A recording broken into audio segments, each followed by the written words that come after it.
Et du coup, mon cher Clément, on se retrouve sur un nouveau coup critique, toi, moi, et normalement Raph qui devrait pas tarder à arriver dans quelques petits instants.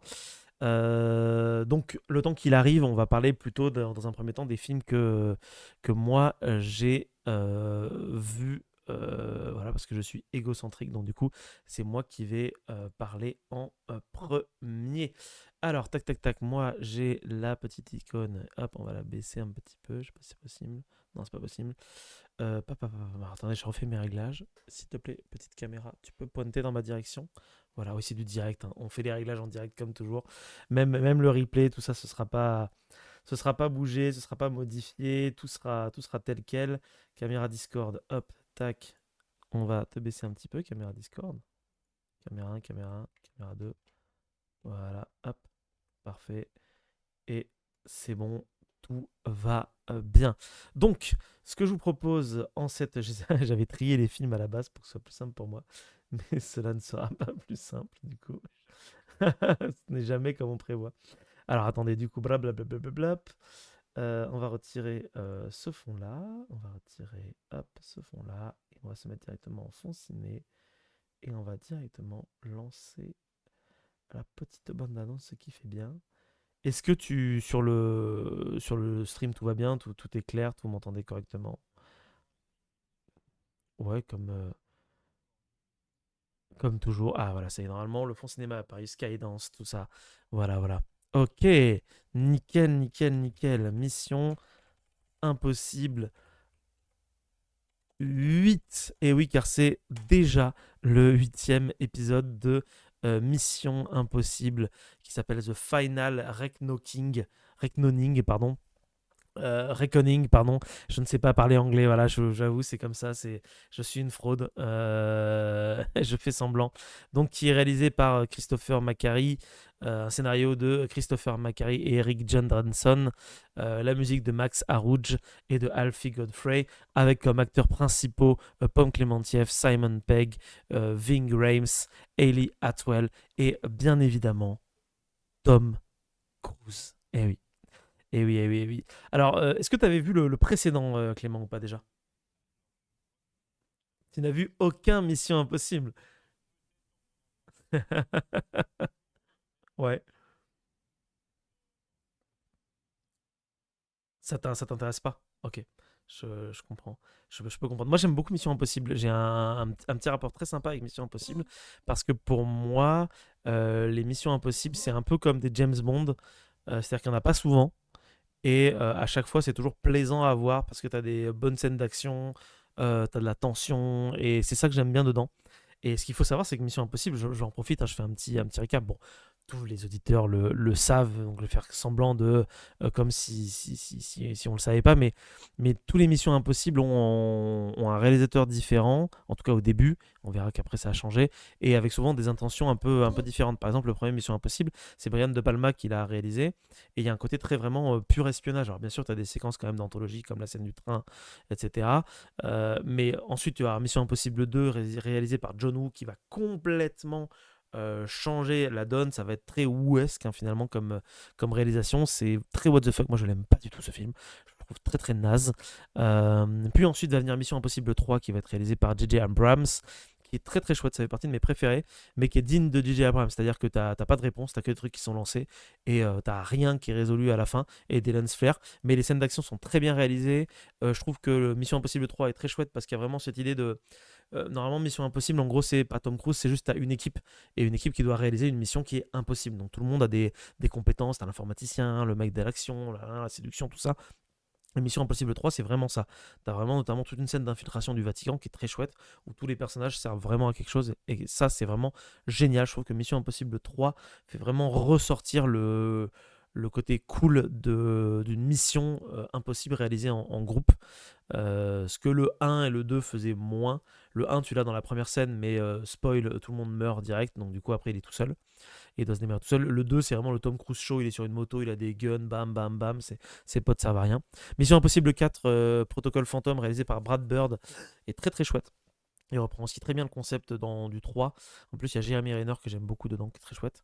Rogue Nation était aussi excellemment bien, je l'avais vraiment beaucoup apprécié, qui est réalisé par Christopher McQuarrie. Et là, du coup, on se rend compte qu'il y a un problème, c'est que je vous ai dit que le 8 était réalisé par Christopher McQuarrie. Et tout à l'heure, je vous ai dit, les Missions Impossibles, à la base, c'est que des réalisateurs différents, sauf à partir de Mission Impossible 5. Parce que la collaboration entre Christopher McQuarrie et Tom Cruise, ils vont se kiffer et Tom Cruise va décider que ce sera maintenant que Christopher McQuarrie qui réalisera les Missions Impossibles. Donc du coup, il a fait Rogue Nation, puis ensuite il a fait Fallout, qui en fait se suivent plus ou moins.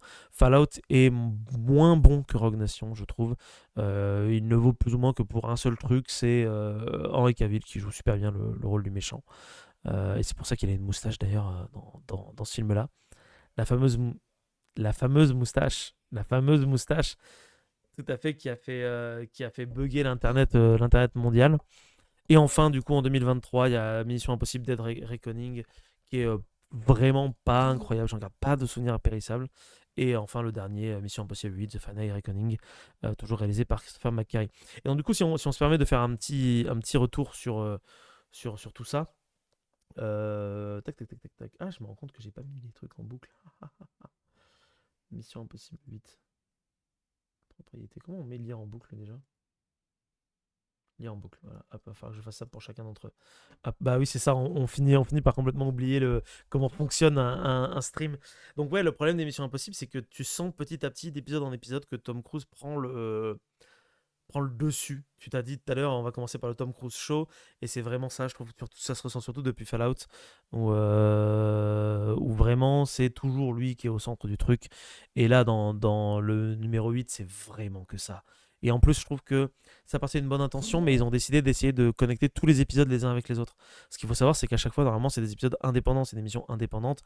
Alors certes, souvent, ça se ressemble, c'est souvent, voilà, on lui dit d'aller faire un truc, puis en fait, finalement, c'était un traître qui lui a dit ça, et le traître s'arrange pour que ce soit lui le traître, et donc du coup, il est pourchassé par l'agence tout en essayant de faire en sorte qu'on le considère plus comme un traître.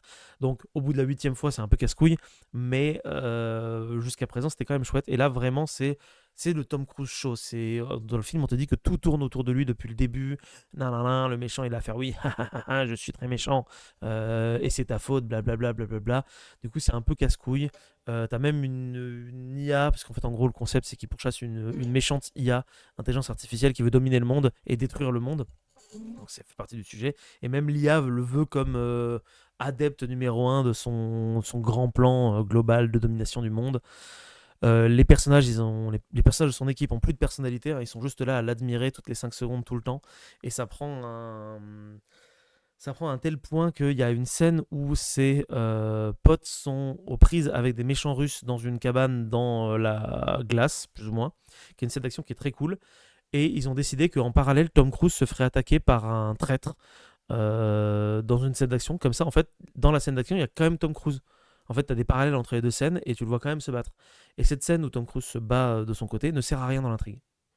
Absolument à rien. Et tu sens que ça a vraiment été placé pour dire, bah non, il faut qu'il soit là. Il faut qu'il soit là pour se bastonner lui aussi. Il n'y a pas un seul instant où il n'est pas à l'écran. Et en fait, il y a un moment donné où ça finit quand même par devenir vraiment casse-couille. D'autant plus que le 8e était censé être le dernier. Mais apparemment, Cruise a fait sortir fait retirer du montage la scène finale où en gros on disait que c'est bon, c'était fini, que ce serait le dernier. Donc tu sens que malgré tout, quand il aura 70 ans, il continuera à faire Mission Impossible. Alors que, d'une part, ça fait de l'argent, mais surtout la saga Mission Impossible je pense aujourd'hui, souffre de la présence de Tom Cruise. Même si c'est un excellent acteur, on a besoin de voir quelqu'un d'autre. Et d'ailleurs, c'est ce qui avait été abordé dans le 4. Dans le 4, il y avait l'introduction du personnage de Jeremy Renner. Et le concept, c'était en gros, Tom Cruise, il commence à être vieux parce qu'il avait genre, je sais pas, 55 ans à l'époque, ou une connerie comme ça. Et le but, c'était de le remplacer par Jeremy Renner pour qu'en gros, la saga continue, mais sans Tom Cruise, ou avec un Tom Cruise en second. Enfin, ça lui a pas beaucoup plu, donc dès Mission Impossible 5, il y a plus Jeremy Renner. Enfin, il est là, il a une scène de 2 secondes et puis basta. Et après, il y est plus du tout. Donc tu sens vraiment son emprise sur la saga. Ça, c'est pour tous les trucs un peu négatifs. Je passe un peu vite, hein. Sinon, la réalisation est très belle, ça, il n'y a aucun problème là-dessus. C'est très joli, c'est tourné souvent en décor réel, donc ça, c'est chouette. Et tu as notamment les fameuses scènes, parce que les Missions Impossibles, on aime ça pour les grosses scènes euh, de tension. Et quand je dis tension, c'est pas forcément toujours de la baston. Là, c'est notamment la scène où il doit en gros aller chercher une clé USB, qui est la seule clé USB qui peut détruire l'entité, donc la méchante IA. Sauf que cette clé USB est au fond de l'océan Arctique, dans un sous-marin russe coulé. Et le sous-marin russe, il est comme ça. Ça, faut imaginer que mon micro, c'est une falaise, et le sous-marin russe, il est comme ça. Donc en gros, s'il fait pivoter trop le sous-marin, il va se péter la gueule. Et donc du coup, lui, il arrive déjà, il doit plonger à plus de 150 mètres de profondeur avec une combi spéciale, puis ensuite rentrer, sachant qu'il est largué par un sous-marin US qui est poursuivi par un autre sous-marin russe. Donc la première scène, c'est il sort du sous-marin US et à cause de l'inertie, il va tomber dans les hélices du sous-marin russe, donc il doit essayer de tout esquiver. Donc là déjà, tu es en mode sous tension parce que tu es dans les profondeurs de la mer et tu sais qu'il a plus, pas forcément beaucoup d'oxygène, etc. Il finit par rentrer dans le sous-marin russe décédé au fond de la mer, sauf qu'il fait rentrer de l'eau dedans, donc ça déstabilise, donc le sous-marin se met à rouler sur lui-même dangereusement vers la falaise, donc du coup il doit trouver une manière de pouvoir récupérer la clé USB, et la prouesse technologique elle est assez folle parce que je pense qu'ils l'ont mis dans un tonneau, et en fait ça tourne comme ça, et tu vois vraiment la flotte qui tombe comme ça régulièrement de l'autre côté avec tous les matos qui manquent de lui péter sur la gueule.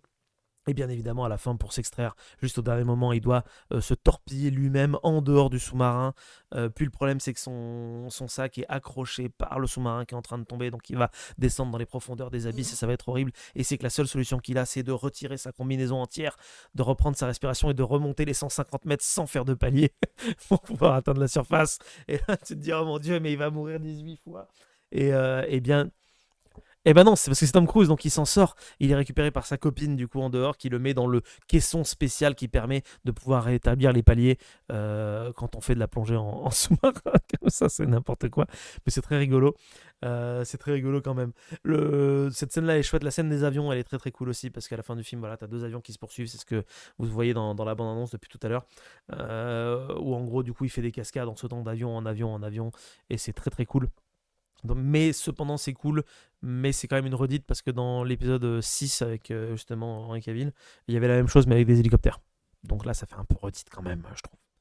Et sinon, ce qui m'a un peu dérangé dans ce film-là, c'est que c'est la première fois, je trouve, dans un Mission Impossible, que tu as un patriotisme très exacerbé à l'intérieur, où vraiment on va te montrer voilà, l'armée américaine, parce qu'en gros, c'est bientôt la Troisième Guerre mondiale, et on te montre les gros avions américains, la présidente qui est vachement sympa et vachement humaniste, et ça, bon,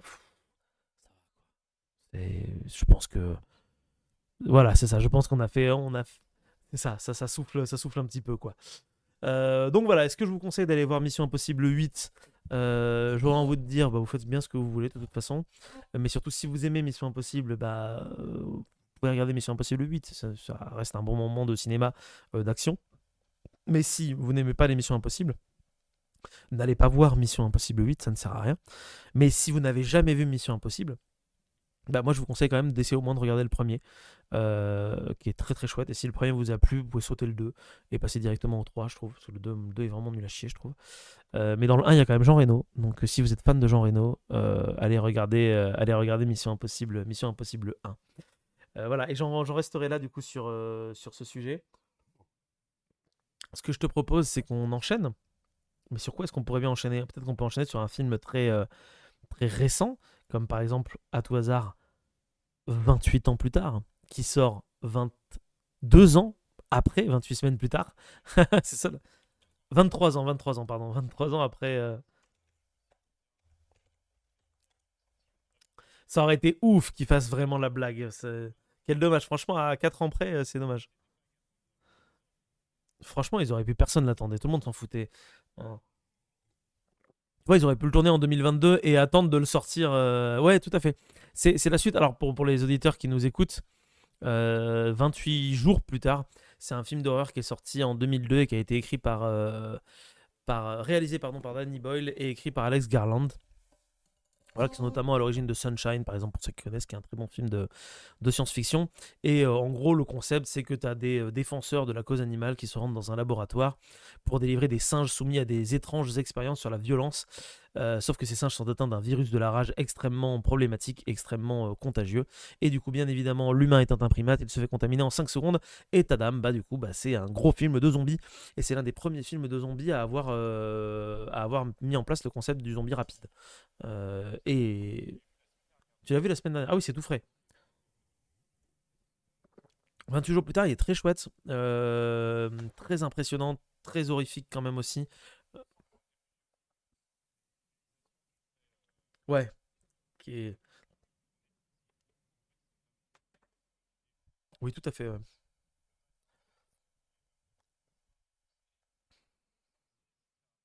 ouais, ouais, tout à fait.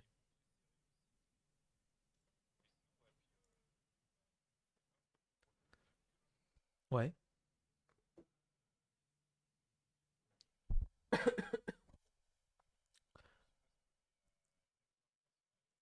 ok.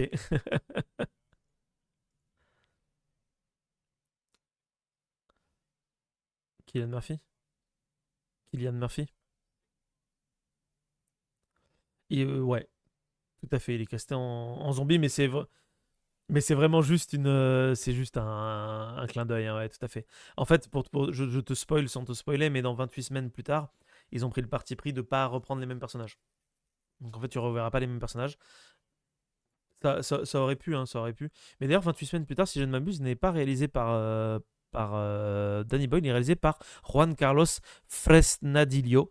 Du coup, qui est parti sur un concept très différent. 28 semaines plus tard, moi je l'aime beaucoup parce que c'est vraiment c'est zombie action quoi. Ça fait peur, mais c'est moins t'as moins peur des humains dans 28 semaines plus tard que dans 28 jours plus tard. Parce que dans 28 jours plus tard, le concept c'est vraiment que bah, certes il y a des infectés, mais le plus dangereux c'est pas l'infecté, c'est l'humain.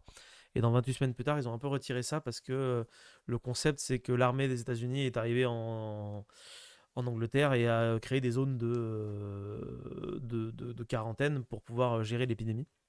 Et en fait, il va se passer un truc et ce truc va faire un peu foirer tout ce concept-là. Et d'ailleurs, il y a Jeremy Renner aussi dans 28 semaines plus tard. Comme quoi, il est partout quand on parle de lui. Mais bref, du coup, tout le monde a attendu avec beaucoup d'impatience 28 mois plus tard, une fois que 28 semaines plus tard a été fait. Et 28 mois plus tard n'est jamais arrivé. Et par contre, ce qui est arrivé cette année, c'est 28 ans plus tard. Et c'est le retour de Danny Boyle et de Alex Garland à la réalisation. Et cette fois-ci, on est effectivement 28 ans après l'épidémie. Toute l'Angleterre est en quarantaine. L'Union européenne, en gros, a fait un blocus tout autour de l'Angleterre pour que personne ne la quitte jamais et que l'infection ne se répande jamais. Euh, Puisque c'est un symbole du Brexit. Je sais pas, il y a des gens qui disent ça sur Internet, mais bon, je trouve que c'est pas tant appuyé que ça. Mais en gros, le concept, c'est le suivant, c'est que tu vas suivre une petite communauté qui vit dans une petite île très proche de la côte, une île qui est joignable à pied lorsque la marée est basse. Et lorsque la marée est haute, les zombies ne peuvent pas y accéder, puisque de toute façon, il y a des gros courants marins qui emportent tout sur son passage lorsque la marée est haute. Et en fait, tu vas suivre un gamin de 12 piges qui va être emmené par son papa en rite initiatique. Parce que le rite initiatique des gens sur cette île, c'est que quand tu atteins 15 ans, bah, tu vas aller tuer ton premier infecté sur l'île principale. Voilà. Et donc, du coup, lui, il a 12 ans, mais son papa étant le mec, le bonhomme de l'île, il a envie que son fils aille faire ça plus tôt. Et donc, du coup, les deux vont partir à l'aventure sur l'île principale. Et bon, il va se passer des choses, mais il ne se passe pas forcément les choses qu'on pense qu'il va se passer. Parce que le film est divisé en deux parties, si je me permets, je vais essayer de pas trop spoiler quand même. Tu as une première partie où il va être en train de faire son rite d'initiation, et tu vas avoir une deuxième partie qui va être se concentrer sur autre chose. Je ne vais pas spoiler forcément ce autre chose, mais de mon côté, j'ai du mal à savoir si j'ai apprécié ou non cette. Tac, tac, tac, tac, je me rends compte que j'ai pas mis en boucle. Cette ce côté un peu scindé en deux. Un des plus gros défauts qui va ressortir, en tout cas en ligne, c'est que 28 ans plus tard fait beaucoup moins peur que 28 jours plus tard. J'ai pas ressenti énormément de tension dedans, j'en ai ressenti quand même, hein, parce que moi je suis une grosse flippette, mais il y en a pas tant que ça. C'est même assez plan-plan en réalité. Toutes les scènes d'action sont littéralement dans la bande-annonce. Mais par contre, j'ai apprécié quand même ce côté reposant au niveau de la réalisation qui est très très belle. On voit des plans très léchés dans la bande-annonce aussi. La gestion de la lumière est très très cool. Euh, mais Mais du coup, j'ai pas eu l'impression d'être devant un film de zombies en réalité. J'ai eu l'impression d'être devant un film post-effondrement où des gens essaient de reconstruire des sociétés. Donc c'est intéressant aussi. Mais surtout, ce qui est intéressant, c'est comment dire ça, les thématiques qui sont abordées dedans. Je trouve que contrairement à 28 jours plus tard, 28 ans plus tard, il est beaucoup plus positif dans ce qu'il aborde. Euh, Parce que c'est un film où en gros le concept c'est on te dit qu'il faut accepter la mort, mais il faut aussi accepter la vie et de manière générale et aussi accepter l'amour. Il n'y a pas ce côté très noir comme dans le premier où genre t'as pas d'espoir en fait. C'est fini, c'est foutu. Là on est 28 ans après et c'est pas ça que le film te vend. Le film te vend pas un truc horrible. Il te vend des gens qui essayent de survivre, et surtout un garçon qui essaye de juste avancer dans la vie, dans ce monde que lui seul a connu. Et tu vas avoir des trucs qui sont plutôt porteurs d'espoir de manière générale. Oh, et on va dire bonjour à Raphaël qui est présent parmi nous. Comment vas-tu, Raph? Ça- Non, mais t'inquiète, t'inquiète. On était en train de parler de 28 jours plus tard, 28 ans, pardon, plus tard, que, tac, tac, tac, tac, tac, que moi-même j'ai pas mal apprécié en réalité, je pense, mais qui est bien loin de ce que les gens, et moi-même moi le premier, pouvaient s'attendre. Euh, je pense qu'un des défauts du film, c'est que te tease plein de choses qui n'arrivent jamais. Jamais, jamais, jamais. Euh, Par exemple, dans la bande-annonce, vous l'avez peut-être vu, il y a un moment, il y a un mec avec un masque très terrifiant et d'autres gens autour. Et ça, le film te le tease, t'as des flashs comme dans la bande-annonce, mais ça ne vient jamais. Donc je sais pas si c'est pour les suites, parce qu'il va y avoir des suites. Mais moi, ce que je m'étais imaginé, en fait, c'était le scénario suivant. Quand j'ai commencé à voir le film, je me suis dit, en fait, cool, ce qu'on va suivre, en fait, c'est pas juste un daron et son père qui vont à l'aventure. Ce qu'on va suivre, c'est cette communauté. Et en fait, essayer petit à petit de se rendre compte que cette communauté, bah, c'est la communauté de psychopathes malades qu'on a généralement dans les films. Je me suis dit, il va y avoir un truc inversé où en fait les méchants c'est eux et le gamin il va devoir se sortir de cette communauté-là. Parce que ce que j'ai oublié de dire, c'est qu'en fait, il y a un des gros sujets, c'est aussi la masculinité toxique. Où en fait, son daron est un gros mascu assez toxique qui veut que son gamin soit exactement comme lui. Il trompe sa femme, limite s'il bat son gosse, etc. Donc je m'étais dit, ça pouvait être intéressant d'avoir ce contre-pied. Tu sais, dans les films post-apo, t'as toujours le héros qui à un moment donné tombe dans une communauté de malades. Et là, je me suis dit, bah, en fait, les héros, c'est la communauté de malades. Et en fait, pas du tout. Donc un peu déçu sur ça. Le film est un peu le cul entre plein de chaises différentes. Donc je sais pas quoi, trop quoi en penser en fait en réalité. Parce que j'ai apprécié ce que j'ai vu en termes de mise en scène, en termes de réalisation, j'ai vraiment apprécié ce que j'ai vu. En termes de scénario, j'ai pas détesté, j'ai pas apprécié non plus. Les thématiques sont intéressantes, mais c'est pas assez fouillé. Et t'as quand même pas mal de d'incohérences. Le JDG, il a fait une vidéo dessus, il a gueulé un peu fort. Mais c'est vrai que sur certains points, il a raison. Quand t'as des militaires armés jusqu'aux dents avec des armures et qui sont incapables de tuer des zombies et qu'un clodo avec un arc est capable de le faire, ça te paraît quand même un peu douteux en fait. Donc c'est que des petits trucs comme ça, mais c'est pour ça que moi je me suis dit que c'était peut-être plus quelque chose de onirique que de réaliste en fait au final. Donc franchement, je peux vous conseiller 28 ans plus tard parce que vous passerez quand même un bon moment, je trouve. Petit trigger warning, si vous n'aimez pas voir des gens à poil, n'allez pas voir 28 ans plus tard, parce que tous les infectés sont à poil. Et puis tu as des gros plans sur leurs entrejambes, surtout sur les mecs. Donc tu as des énormes sexes masculins à longueur de temps dans le film. Voilà, bah, infectés quoi, vraiment. Et puis c'est souvent des mecs bien baraqués avec des énormes membres.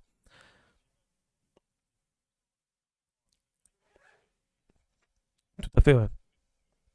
Ce qui ce qui paraît assez logique et qui soutient aussi la thématique de la masculinité toxique, puisqu'en fait, ils sont poursuivis par littéralement des alphas, donc c'est une espèce de gros zombies bodybuildés avec des énormes sexes. Donc, du coup, c'est vraiment la symbolique, on te l'a dit, on te la martèle un peu des fois en disant hey, tu la vois, ma symbolique. Mais c'est dommage parce que le film parle pas que de ça, et je trouve que la symbolique autour de la mort, de la vie et de l'amour est peut-être un peu en retrait, alors que tu sens que c'est ça la vraie thématique principale du film. Voilà. Je pense que c'est tout ce que j'aurais à dire un peu sur 28 ans plus tard. Et maintenant que Raph est là, on peut peut-être repartir sur ce qu'on avait prévu de base comme ordre, si en tout cas ça vous convient.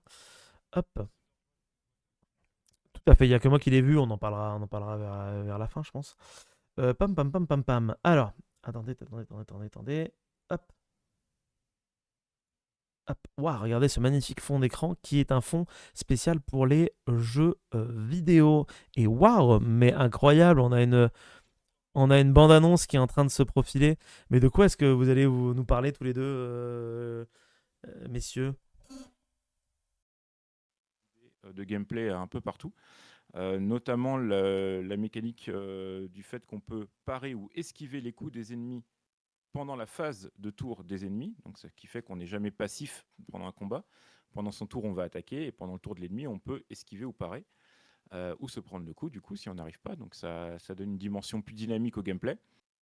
Et ça, c'est des trucs qu'on retrouve dans d'autres jeux, hein. Paper Mario le faisait aussi à leur époque, donc ça, il n'y a rien de nouveau là-dessus. Mais le jeu le fait bien en fait. Et il y a plein d'autres petites gimmicks de gameplay qui sont piquées, notamment aussi au Final Fantasy. Je ne spoilerai pas le nom du personnage, mais il y a un personnage, ses compétences, il doit les voler aux adversaires en les tuant. Et ça, tu retrouves ça dans pas mal de Final Fantasy. Euh, voilà pour le gameplay. Ok. Ah oui, il y a aussi une carte du monde, comme dans pas mal de Final Fantasy en fait. Entre chaque grosse phase de scénario, tu te retrouves sur la carte du monde où tu déplaces ces petits personnages pour aller à la mission suivante et trouver des secrets, bien sûr, dans cette carte du monde. Euh, Petit point sur le scénario, c'est un des gros points forts du jeu, hein, parce que son gameplay finalement est assez standard, même s'il est bien fait. C'est ça que je veux dire, mais il est très standard. Au niveau du scénario, on est sur quasiment un sans faute, je pense.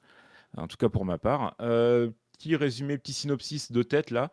En gros, nous nous trouvons 67 ans après ce qu'on appelle la fracture. En gros, il y a un événement, on ne sait pas lequel, en tout cas je ne vais pas spoiler, Ouais. qui va fracturer le continent. Et il y a la ville de Lumière, donc à Paris, hein, il n'y a pas trop de... hein, c'est Paris, vous voyez, normalement je pense, je n'ai pas la bande-annonce sous les yeux, mais il y a Ouais, ça y sûrement la ressemble, tour quoi. Eiffel la tour Eiffel qui est tordue en fait, Ok. la tour Eiffel déformée, qui s'appelle d'ailleurs réellement tour Eiffel dans le jeu, parce qu'il y a des panneaux indicatifs de direction avec marqué tour Eiffel dessus. Quand on fait un peu attention au décor, c'est ça qui est intéressant. Parce que oui, alors je reboucle sur le gameplay, mais il n'y a pas de mini-map, il n'y a pas de carte. Du coup, en fait, tu es obligé de regarder le décor pour pouvoir t'orienter. Ok. Donc, ça te force vraiment à t'immerger dans le jeu. Mais du coup, l'histoire, voilà, on se trouve 67 ans après cette fracture qui a en fait séparé la ville de Lumière du continent. Et en fait, depuis cette fracture, tous les ans, en fait, il y a ce qu'on appelle la peintresse. C'est une entité qui a l'air d'être divine, je n'en dirai pas plus, qui peint littéralement un numéro, un chiffre qui va de 100 jusqu'à 0 sur un énorme monolithe. Et donc tous les ans, elle change le numéro et toutes les personnes qui ont plus ou égal à ce chiffre en âge meurent instantanément. Ouais. Ils se font Thanosed, tu vois, genre clic, poussière. Donc, nous sommes l'expédition 33, puisque le 33 vient d'être peint. Ok. Donc, ça, c'est le prologue du jeu. Donc, j'en dirai pas plus sur le scénario. On va suivre du coup l'aventure de Gustave, Maël. Donc, Gustave, il a 32 ans, je crois, dans le scénario. Donc, lui, c'est sa dernière année. C'est pour ça qu'il part en expédition pour aller tuer la peintresse. Tous les ans, ils envoient l'expédition de l'année suivante, en gros, pour essayer d'arrêter le maléfice. On va suivre Maëlle, qui est une ado, un peu la sœur adoptive de Gustave, qui a, je crois, 16 ans. Mais elle veut vraiment, parce qu'elle a rien à perdre, donc elle y va. Et on va suivre aussi donc Ciel et Lune, deux personnages féminins qui constituent l'équipe initiale. Et on va suivre donc leur aventure. Et je pense que je vais éviter d'aller plus loin que ça dans le Pas de scénario, parce qu'il spoil. y a deux autres personnages qui vont arriver au cours du scénario. Et pour compléter un petit peu tout ça. Après, si tu veux Sinon, spoiler, j'ai un jingle spoil et moi je ah, retire mes écouteurs, hein. non, je verrai avec Raph, parce que Raph, du coup, s'il a vu des let's play, peut-être qu'il y a quelques points de scénar qu'on pourra aborder. Ouais. Mais du coup, je vais terminer sur le reste du jeu. La musique a été composée par Lorien Testar, ou Lorien, je sais pas, Lorien. Et pour la petite anecdote, ça qui est très fort, c'est qu'ils ont trouvé ce compositeur sur SoundCloud. Ah ouais? Incroyable. Ouais, Ça, Oui, c'est c'était rigolo. un pur hasard. C'est le CEO, le PDG de Senfall, qui Ouais. est un ancien d'Ubisoft d'ailleurs. En fait, il a commencé à créer des jeux parce qu'il s'emmerdait à Ubisoft. Il se faisait chier sûrement à faire du code pour des Assassin's Creed en boucle. Du coup, il a dit bon, il est temps de faire un jeu. Et il nous a sorti ça. Et du coup, ouais, voilà, ils l'ont trouvé sur Ça, c'est SoundCloud. rigolo. Et il y a 8 heures de BO sur Spotify si vous voulez Ok. écouter. Si vous faites attention aux paroles, ça spoil l'histoire. Ah, Donc faites attention aux paroles. Mais on est sur un mélange. Alors quand il y a des paroles, c'est un mélange de français, ancien français, latin. ah oui, d'accord. Donc c'est un peu un. Le jeu est très axé ancienne France. Oui, c'est ça, ouais. Enfin, La belle belle époque, époque, quoi. Ouais, la belle époque de la France, quoi. exactement. Et la musique se ressent là-dedans. Parce que la musique, du coup, est exceptionnelle. Je pense que Raph, si t'as été hooké par la musique, mais la musique est. Voilà. Et Je ne dingue. peux pas dire de plus parce qu'elle est. Il y a plein de styles différents. Ouais. Ça va du jazz au lyrisme, au rock, mais à l'orchestral, et ça rend bien. Ouais. Vraiment, chaque personnage a un thème, chaque environnement a un thème, et tout s'emboîte très très bien. Ok. Et petite précision dernière au niveau du gameplay, au niveau de la durée de vie du jeu, parce que du coup je l'ai fini pas à 100%, il me reste 3 succès à faire, donc j'ai quasiment tout fait. En tout cas, j'ai fait tout le scénario et j'ai battu tous les super boss du jeu, les boss annexes. Là, actuellement, j'ai 67 heures de jeu, mais Ah oui. je crois que in-game, je dois être à un peu moins de 50 heures de jeu. Ok. Donc voilà, on est sur une grosse durée de vie, mais qui se fait quand même. Qui se fait quand même. Juste parce que j'ai malheureusement eu l'impression que ton micro n'a pas été capté depuis le début de l'enregistrement. Je l'ai remis à partir du Non. moment où tu as parlé du. Non, t'inquiète. Je l'ai remis à partir du moment où tu as commencé à parler du scénar, mais je pense que les infos n'ont pas été captées sur les développeurs, d'où ils viennent, etc. Et le chien. D'accord. Il manque ça. Si tu peux me le ressortir. Alors, ouais, bien sûr. Du coup, les développeurs, c'est Sunfall Interactive, Ok. édité par Kepler Interactive. Et Sunfall Interactive, c'est une trentaine de Montpelliérains, Montpelliéraines. Ok. Voilà. Dont le Anciens chien, du coup. d'Ubisoft et beaucoup de juniors, et le chien, Ok. l'Happiness Manager. Ok. Le Happiness Manager. Exactement. Ok, ça marche. Il est Du coup, sur les photos. Du coup, il y a juste les interventions sur les deux films qu'on a fait avant qui je pense, ne seront pas là. C'est dommage. Normalement, je pense que là, c'est bon. En tout cas, d'après ce que je vois sur OBS, ça a l'air de fonctionner. Mais c'est les aléas du direct. On a bien fait de commencer par moi plutôt que de commencer par toi, du Ouais, coup. finalement. Comme finalement, c'est une bonne chose. Raph, tu veux rebondir un peu sur Expédition 33 parce que toi, tu y as pas joué. Tu as été un spectateur finalement de ce jeu. Qu'est-ce que tu peux nous dire sur ton ressenti? Et n'oubliez pas que si vous voulez spoiler, dites-le, j'ai un jingle spoil en réserve. Hein. Écoute, j'ai trouvé ce jeu, comme beaucoup de choses en fait, par les réseaux sociaux. C'est-à-dire des fois tu voyais des let's play sur Facebook, etc. Et en fait, je me suis intéressé à ça. J'ai regardé sur Twitch, il y avait des gens qui commençaient, comme a dit Clément très justement, il y a eu un engouement. Hein. Il y a de ça Ouais. un mois et Il est sorti fin demi. Hein. avril. Il est sorti fin avril. Ouais, donc déjà, ça fait déjà bien 2 mois. Donc c'était particulier. J'ai regardé notamment Antoine Daniel y jouer. Ok. J'ai regardé aussi mon streamer Age of Empire, qui est OGN Empire, qui l'a fini il y a 10 jours, je crois. À savoir que les deux ont choisi la même fin. Donc, D'accord. j'ai Je ne voilà, dirais pas quelle fin j'ai choisi, mais. et OGN a quand même regardé la deuxième sur YouTube, donc j'ai pu voir à quoi ressemblait la fin. Mais oui, ce qui m'a surtout surpris sur les let's play que je voyais et les vidéos, c'était les musiques. Ouais, c'est ce que tu m'avais dit. Ouais. Et je trouve le travail énorme parce que le compositeur, il a commencé le projet, si je me souviens bien, en 2020. Ok. Donc c'est 5 ans ans de travail finalement, avec notamment La j'ai chanteuse. oublié le nom de la chanteuse. Alors, je l'ai, le nom, c'est Alice Duport-Percier. Ok. Voilà. Et je trouve qu'il donne toute son âme à l'œuvre. Et comme tu l'as dit, 8 heures quand même de bande son. C'est quand même incroyable.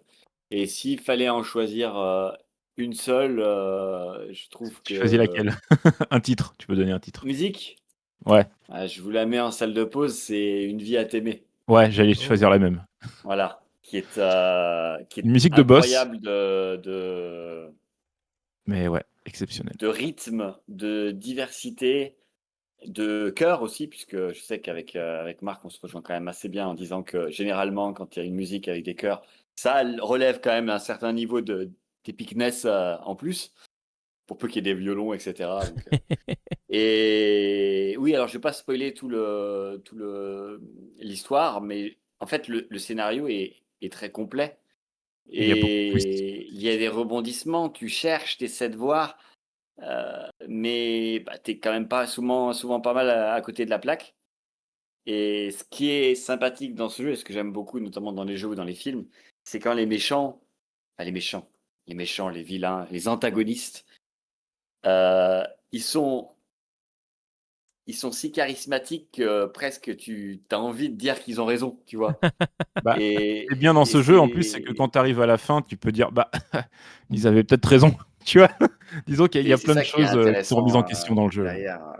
Le fait que, alors, et les doublures aussi. Les doublures Ah, françaises ont fait un le doublage travail. français et anglais, Ouais, les les deux sont doublages, ouais, exceptionnels. pardon. Les doublures, ça n'a rien à voir. Rien à voir Les avec doublages français, Ils sont en train de me les dire, ah oui, doublages c'est de la français motion sont capture, incroyables. d'accord.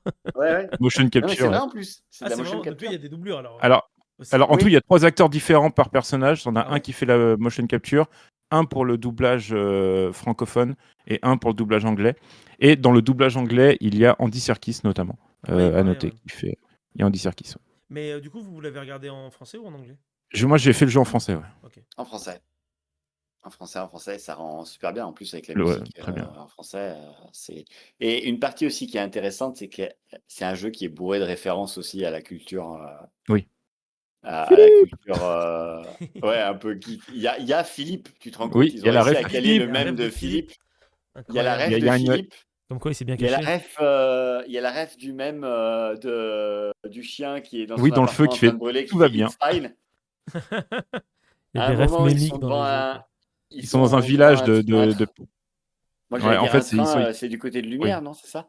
Non, en fait, c'est quand c'est dans un petit village de personnages qu'on appelle des gestrales et qui sont des alliés, en fait, en gros. C'est des sortes de personnages mystérieux avec des têtes de pinceau. Et ils sont faits de bois et puis ils parlent dans un langage bizarre. On dirait presque un mélange de plusieurs langues latines différentes. Tu captes des mots des fois qui ressortent. Et C'est ouais, il y a mignon. un moment donné, quand tu vas dans une petite maison, tu vois, il y a des flammes et le mec il est assis, tu cliques sur le dialogue, ça fait tout va bien. Et du coup, dialogue fini et tu t'en vas. Mais il y avait, Il ce y que a je un veux très dire bon aussi, c'est humour qu'il y dans le jeu. a le train aussi. À un moment, il disait, oh, Oui, regardez, il y a des rails et la gare. tout. Et il disait, c'est incroyable, il y avait une gare ici. Il dit, oui, à l'époque, ici, beaucoup de trains partaient de Lumière, mais ils arrivaient toujours en retard. Tu vois, c'est Ouais, juste la petite pique à la SNCF derrière. ouais. Oui, La il y a une musique. zone entière qui est une gare, ouais. Ah ouais? La musique de Bourg-Palette aussi, la musique de Pokémon qui est cachée Ah ouais? Ah ouais? Ça, par contre, je dans savais la pas. musique, Ah, c'est rigolo. le din din dan da da di di dan. Ah Et en oui, fait, celle-là, là, d'accord. c'est vraiment le palabapapa, palabapapa, C'est le même rythme. palabapapa, pala. Donc C'est le même rythme, mais pas c'est les des mêmes notes. petits, D'accord. ouais, c'est des petites allusions à droite à gauche qui ont été trouvées un peu en easter egg. Hmm. Mais je trouve que la fin, les fins sont justes Les deux et fins, pourraient ouais. se suffire en fait à elles, Mm. ou pourraient amener à continuer s'ils veulent faire un épisode, un Bah, de toute deuxième façon, en épisode. plus, ils ont instauré tellement de lore dans le jeu, parce que du coup, nous, on est l'expédition 33, mais il y en a eu 67 autres avant, et on a des informations de lore un peu distillées un peu Donc partout ils peuvent dans le en jeu, refaire où en s'ils fait, veulent. quand une expédition termine, en fait, est éradiquée, entre guillemets, parce qu'elle n'a pas eu le temps de faire sa mission, elle laisse un journal par terre, et donc toi, un de tes objectifs secondaires, c'est de récolter le plus de journaux différents. C'est l'expédition Donc, 33, mais t'en as eu 67? ouais. Il y en a eu 67 avant. En fait, ça part de la centième, qui est en Un fait la Ah, ça timer 0. de 100 en redescend, ok. fait. Et après, ouais, en fait, c'est un timer, c'est le timer des chiffres, Ok, enfin, de l'âge des gens qui vont mourir. ok, d'accord. Voilà.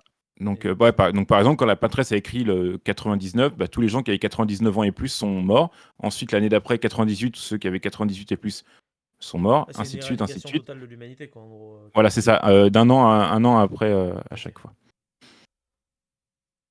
Et c'est Donc, un c'est jeu qui se passe en trois Trois volets, actes. trois trois actes, actes. ouais. Ok. Partie 1, partie 2, partie Non, mais 3. vous le vendez bien, hein, ça donne, T'as en vrai, ça des donne plot envie, hein. twists à la fin de chaque acte, ce qui est très intéressant. Il y a des petits twists de scénario qui te remettent beaucoup de choses en question. Des petits mindfuck. Et oui, il est en bonne place pour devenir le Game of the Gotti. Year, Ouais. le Ouais. GOTY, le fameux GOTY. Et Il ce y a qui est encore des en gens qui plus, persistent à ouais, dire, ah bah, peut-être que ce sera GTA, mais le problème, c'est il que sort, il sort en 2026 GTA du Oui, coup. ils l'ont reculé, du coup. et oui, et de toute façon, même, tu vois, en fait, GTA, le problème, c'est que c'est un jeu qui, du coup, est une suite de quelque chose qui a déjà été fait. Donc, Oui. on n'est pas non plus dans une innovation extrême. Alors que là, même si tu as tout le côté tour par tour qui a déjà existé, pareil, le côté un peu RPG du fait de se balader. Là, c'est surtout que tu as un scénario qui est monstrueux, qui est La, unique, une musique qui est la force du superbe. jeu, c'est l'histoire originale et, C'est et la musique. Ouais. Il n'y a Non, rien mais à dire. vous le vendez bien, hein, franchement, vous le vendez Et bien. en plus, là où le jeu prend un pied de nez les grosses productions, c'est qu'en fait, lui, il est considéré comme un double A, donc c'est-à-dire qu'il a un budget moyen, on va dire, par rapport à des Assassin's Creed, hein, qui sont des triple A. Et bah, le jeu propose déjà 2 doublages. Ils ont prévu d'en faire d'autres, apparemment, ce que j'ai cru comprendre dans des infos derniers. Et qu'il est sorti le lendemain ou la veille du remaster décrié de Oblivion, qui lui n'a pas mis sa VF alors qu'il l'avait déjà, hein, concrètement, sachant que c'est juste un rehaussage graphique du jeu. Ils ont oublié de mettre peut-être le fichier MP3 de la VF, tu sais, dans Ouais. le code du jeu. Ils faisaient déjà 120 gigas le jeu, ils auraient pu rajouter 20 mégas de doublage à un FR, c'est exactement le même jeu, hein, donc c'est des modeurs qui l'ont fait une semaine après la sortie du. Donc voilà, en fait, le jeu, il met un petit pied de nez à l'industrie des gros jeux, en fait. Ouais. Ils disent, voilà, avec une petite équipe, on est capable de faire ça, on vend le jeu 40 balles, vous vendez vos Mario Kart 90 €, vous vendez vos Assassin's Creed avec des microtransactions 80 balles, bah voilà, nous on vous fait ça, et on est acclamé par la critique. Est-ce qu'on pourrait pas dire que finalement ce nouveau studio c'est un peu des irréductibles gaulois? Oh, Surtout, exactement. Vous Même la si sentez eux, ils vivaient dans. la transition? Eux, ils vivent dans la non Narbonnaise, mais mais on peut parler surtout de que l'Armorique. je sais pas si Ah, tu as peut-être fait même exprès de citer, parce que je rappelle quand même que oui. il me semble que ces mecs ont fait scission. Oui, Soundfall, tout à le fait, studio, oui, de il a fait Ubisoft. scission avec Ubisoft, qui Alors, c'est le lui-même PDG qui est avait un été ancien le studio d'Ubisoft. qui avait Ouais, créé Ouais, notamment les anciens jeux aussi, Astérix, Obélix. Astérix. Ouais. tout à Ouais, fait. le Ah, et PDG est c'est un vrai que ancien. Ubisoft a fait Astérix et Obélix? Ils ont fait des jeux, je Ouais, crois. des c'est jeux, vrai. des jeux, des Ah jeux, ouais, je mais savais pas. des jeux Bah, c'est très d'ordi bien parce que du coup début de des ma années 2000. Hein. transition, tu en as donné une nouvelle. Donc du coup, on va pouvoir passer à si toutefois vous avez fini sur Expédition 33, Oui, oui, on pourrait en sur parler pendant des heures, mais oui, oui. on va Faites-le, jouez au jeu, écoutez la musique, et voilà. tout à fait. Et parlons du coup maintenant de Astérix et le combat des chefs, qui Astérix est est là. ça va faire mal, ça va faire la bagarre. Mini-série d'animation 3D française en 5 épisodes de 30 minutes créée par Alain Chabat et diffusée le 30 avril 2025 sur Netflix. C'est l'adaptation de l'album Le Combat des Chefs, scénarisé par Goscinny et dessiné bien sûr par Uderzo. Le synopsis, vous le connaissez sûrement, hein, c'est Panoramix qui sombre dans la folie et perd la mémoire après que Obélix lui ait malencontreusement jeté un menhir sur la tête. Le druide oublie alors la recette de la potion magique et les Romains en profitent pour organiser un combat des chefs. Abracurcix est défait par A plus B égale X, un chef de village gallo-romain. Et ainsi, du coup, si le méchant chef gallo-romain gagne, les Gaulois n'auront pas le choix que de passer sous le contrôle de l'infâme Jules César. Au casting, on a bien évidemment Alain Chabat dans le rôle de Astérix, Gilles Lelouch dans celui d'Obélix, Anaïs Desmoutiers dans le rôle de Metadata, Laurent Lafitte en Jules César, Thierry Lhermitte en Panoramix, Grégoire Ludic en Abracurcix, Géraldine Nakache en Bonne Mine, Grégory Gadebois en A plus B égale X, Jean-Pascal Zadi en Potus et Fred Testo dans le rôle de Fast and Furious. Tu as aussi bien évidemment plein de gens qui sont venus, t'as Pio Marmaille, Alexandre Astier, t'as Jérôme Commandeur, blablabla, bref, t'as plein de monde différents. Alors, Clément, Raph, est-ce que vous avez apprécié votre vision de Astérix et Obélix, le combat des chefs? Bah écoute, oui, dans le sens où j'ai quand même retrouvé une certaine patte que Ouais. j'aime beaucoup, enfin deux pattes qui se rejoignent, c'est-à-dire que comme beaucoup de personnes, j'ai lu quand j'étais petit les Astérix, et des fois je me surprends à les relire certaines BD. Je trouve qu'il y a un lien avec ce qu'avaient fait Uderzo et Goscinny et un peu l'humour absurde, potache que pourrait avoir la team Ouais. Chabat, Decaune et Astier, Le dans ce fameux côté un esprit petit peu canal absurde, autrefois. mais et qui en fait je trouve, va assez bien à Astérix et Obélix et j'aime beaucoup les références parce que il y a énormément de références, de vannes entre Astérix, Obélix et le monde d'aujourd'hui et je trouve qu'elles sont assez bien amenées. Personnellement, j'ai trouvé que c'était pas lourd et ça fait le café, ouais. Ok. Donc oui, globalement, j'ai bien aimé. Parfois, peut-être ce que j'ai à reprocher à la limite, c'est que c'était très rapide dans l'exécution des, des épisodes. Parce que parfois, ils étaient de 20 minutes à peine. Enfin, comme on Ouais. a dit, c'est une mini-série, mais parfois, il y avait ce côté un petit peu frustrant. Mais je trouve qu'elle se suffit à elle-même, ouais. Et c'est bien d'avoir. Parce qu'il me semble que c'est 4 histoires en une. 3 ou 4 histoires en une, hein. C'est-à-dire? Bah, il y a le combat des chefs, il y a Ah, Panoramix tu veux qui dire. perd la mémoire. Ça, c'est dans le combat des Le chefs aussi, Gaulois, ça. non? Non, non, c'est dans le Je combat sais des plus. Ah chefs. ouais, c'est le. Ouais, ouais. Tout est dans le. Ok. Tout est dans le combat des chefs. Il y a juste un morceau, je sais pas pourquoi, mais il y a un morceau du bouclier Arverne. Parce qu'il y a ce Ouais. délire où Abracorsi c'est malade. Et je me suis dit, ah cool, ils vont mixer un peu les deux. Et en fait, pas du tout. Mais il a pris des gags d'autres albums. Mais grosso modo, le scénario reste à peu près le même que dans le combat des chefs. D'accord. Mais sinon, je suis assez d'accord avec toi sur cette série. Moi, je l'ai beaucoup appréciée, j'ai trouvé très chouette. Parce que je trouve que ça actualise bien Astérix et Obélix. Les vieux albums d'Astérix et Obélix, c'est bourré de refs de l'actualité de leur époque à eux. Et c'est pas facile, je trouve, de réussir à faire ça de manière aussi juste que Goscinny l'aurait fait, mais avec des refs de notre monde à nous. Et franchement, je trouve que le pari, il est assez réussi. Moi, j'ai passé un excellent moment. Perso, j'ai tout bouffé en une seule fois. C'est à se demander d'ailleurs pourquoi est-ce que c'est pas un film, parce que ça aurait pu être un film, hein, il n'y avait pas besoin d'en faire une série, en réalité. Euh, ouais, très bon moment, très chouette. Je trouve que Chabas arrive bien à porter le rôle d'Astérix, parce que moi j'avais un peu peur de retrouver la voix de Chabas sur Astérix. Je pensais que ça m'aurait fait bizarre. Et en fait, non, c'est passé nickel. J'ai beaucoup aimé les interprétations de manière générale des acteurs. Jean-Pascal Zadi en romain, j'ai mis du temps à capter que c'était lui et franchement, il joue super bien. Donc, ouais, très très très bon moment pour ma part que j'ai passé. J'ai trouvé ça très très très chouette. Je vous le conseille. Et le petit court-métrage sur les sangliers à la fin, il est génial. Voilà, franchement, il est absolument incroyable. C'est peut-être même le meilleur passage de la série. T'en as pensé quoi, Ah, toi, Clément? Bah, pareil que vous, j'ai beaucoup apprécié. Ouais, un humour absurde, mais voilà, dans son temps, quoi. Il est, comme vous l'avez dit, hein, blindé de références à 2025, et même du coup parfois à des réflexions qu'on pourrait se faire quand on est des historiens ou des archéologues. Enfin, je peux spoiler une vanne, Ouais, vas-y, je vas-y. pense. Il y en a tellement de façons. Quand justement, je crois qu'il y a Metadata qui entend des sénateurs romains qui disent oui, on est en -50, et Metadata qui fait mais -50 Moins à 50 avant partir de quoi? quoi? Tu vois, ça c'est des petites références, tu vois, enfin, Ouais, c'est c'est des trop vannes en drôle. fait, mais qui moi me font beaucoup rire parce que bah oui, c'est vrai, en fait, eux, ils sont pas du tout en -50 avant quelque chose Oui, à l'époque. Mais même si la date est très bien choisie, hein, puisque c'est après la conquête de la Gaule de Jules César dans Astérix, ça se passe après. tout à fait, ouais. Oui, donc non, non, super. Des blagues absurdes, mais tout le début de l'épisode, là, où qui sont en mode psychédélique, Oui, avec super. une musique qui, moi, me fait encore mourir de rire, encore maintenant, hein, 3 mois ou peut-être 2 mois, je sais plus, après la sortie. C'est Non, c'est Ouais, non, très, non, c'est très vraiment chouette. très bien. Les doublages, moi, je m'y suis fait depuis longtemps. Je pense euh, à Roger Carrel qui n'est plus Astérix, hein, parce qu'il y avait eu Ouais, déjà c'est vrai le que deuxième c'était film d'Astier où ce n'était pas. Bah, c'était c'était Clavier, je crois. Clavier qui reprenait Ouais, Astérix. tout à fait. Donc, moi, en fait, de base, voilà, je suis assez habitué à pas entendre.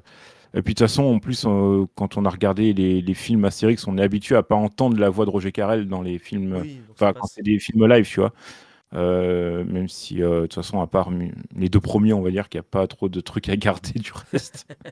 Et c'est ça qui montre qu'en fait, je pense que Astérix passe beaucoup mieux en Ah, animation. bien Il y sûr, a plus de choses, parce que t'as pas de limite dans c'est l'animation, clair. c'est ça tout l'intérêt aussi, hein.